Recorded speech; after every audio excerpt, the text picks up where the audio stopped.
আধিপত্যবাদের বিরুদ্ধে, আপনাদের আগামীর ভোট হোক সংস্কারের পক্ষে। আপনারা দেখতে পেয়েছেন গত ১.৫ বছর কোন কোন দল সংস্কারের বিপক্ষে অবস্থান নিয়েছে। তারা জন আকাঙ্ক্ষার বিপরীতে গিয়ে না ভোটের পক্ষে অবস্থান নিয়েছে। ছাত্রদের এবং জনতাদের দীর্ঘদিনের আকাঙ্ক্ষিত যেই বাংলাদেশের স্বপ্ন সংস্কারের মধ্য দিয়ে প্রতিফলিত হতে যাচ্ছিল, কারা সেটিতে বাধা দিয়েছে? প্রিয় ফেনীবাসী, আপনারা জানেন কারা চাঁদার টাকায় কাদের দল চলে। প্রিয় ফেনীবাসী, আপনারা জানেন প্রত্যেকটি পাড়া মহল্লায় অলিতে গলিতে ছোট ছোট ব্যবসায়ী, ভ্যানওয়ালা, চা দোকানদার থেকে শুরু করে আমাদের যত বড় ব্যবসায়ী আছে তাদের নাবিশ্বাস হয়ে গিয়েছে এই চাঁদাবাজ এবং দুর্নীতিবাজদের কারণে। গত ১.৫ বছর চাঁদাবাজ এবং দুর্নীতিবাজরা ট্রেইলর দেখিয়েছে। এটা ট্রেইলর, পিকচার আবি বাকি হে। গত ১.৫ বছর আপনারা দেখেছেন চাঁদাবাজ এবং দুর্নীতিবাজদের ট্রেইলর। পিকচার দেখবেন নির্বাচন হওয়ার পরে। আপনাদের আগামীর ভোট হোক সংস্কারের পক্ষে, আগামীর ভোট হোক আধিপত্যবাদের বিরুদ্ধে, আগামীর ভোট হোক হ্যাঁ ভোটের পক্ষে। প্রিয় ফেনীবাসী, আপনারা জানেন আমাদের দীর্ঘদিনের রাজপথের লড়াইয়ের অগ্রভাগের সৈনিক আমাদের মঞ্জু ভাই এই গণতান্ত্রিক সংস্কার জোটের পক্ষ থেকে এই ফেনীবাসীর প্রতিনিধিত্ব আগামীর সংসদে ইনশাল্লাহ করবেন।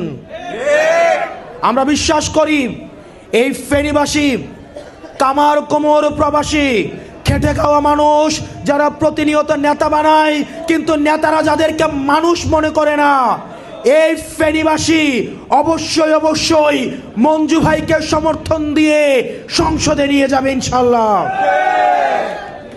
প্রিয় ফেনীবাসী, আমাদের রাজপথের লড়াই সংগ্রাম, আমরা চেয়েছি একটা ব্যালট বিপ্লব, কিন্তু আমরা দেখতে পাচ্ছি কতিপয় রাজনৈতিক দল মিলে তাদের মার্কাগুলাকে বিলুপ্ত করে দিয়ে আবার একটা দলে একভূত হচ্ছে। নিজের দলকে বিক্রি করে দিয়ে, যারা মার্কা বিলুপ্ত করে দিয়ে একটা সিটের জন্য, 2টা সিটের জন্য যারা নিজের দলকেই বিক্রি করে দিচ্ছেন, আপনারা আপনাদের নিজেদের দলের প্রতি আপনারা অন্যায় করেছেন। আপনারা আপনাদের নিজেদের দলের প্রতি আপনারা অবিবেচনা করেছেন। 2টা সিটের বিনিময়ে নিজেকে বিক্রি করে দিলেন। আমাদের দীর্ঘদিনের রাজপথে থাকা আমাদের অনেক সহকর্মী, আমাদের কাছাকাছি বয়সের ভাইয়েরা আছেন, আপনারা গণ আকাঙ্ক্ষার বিরুদ্ধে গিয়ে আপনারা 2টা 3টা সিটের বিনিময়ে নিজের মার্কা বিলুপ্ত করে দিয়ে অন্য একটা রাজনৈতিক দলের কাছে চলে যাচ্ছেন। এর থেকে দুঃখজনক আর কিছুই হইতে পারে না। আমরা চেয়েছিলাম একটা ব্যালট বিপ্লব, কিন্তু দেখতে পাচ্ছি কিছু রাজনৈতিক দল একটা বুলেট বিপ্লবের প্রস্তুতি নিচ্ছে। আমাদের সবাইকে একসাথে আমাদের অন্যায়ের বিপক্ষে, ইনসাফের পক্ষে আমাদের সবাইকে লড়ে যেতে হবে। হাদি ভাই আমাদেরকে শিখিয়েছে আমরা জান দিব কিন্তু জুলাই দিব না। আমরা সবাই একসাথে ইনকিলাব ইনকিলাব,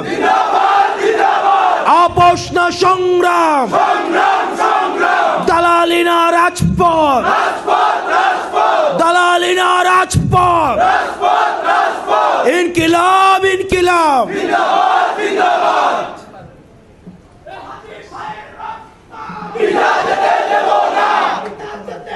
স্লোগান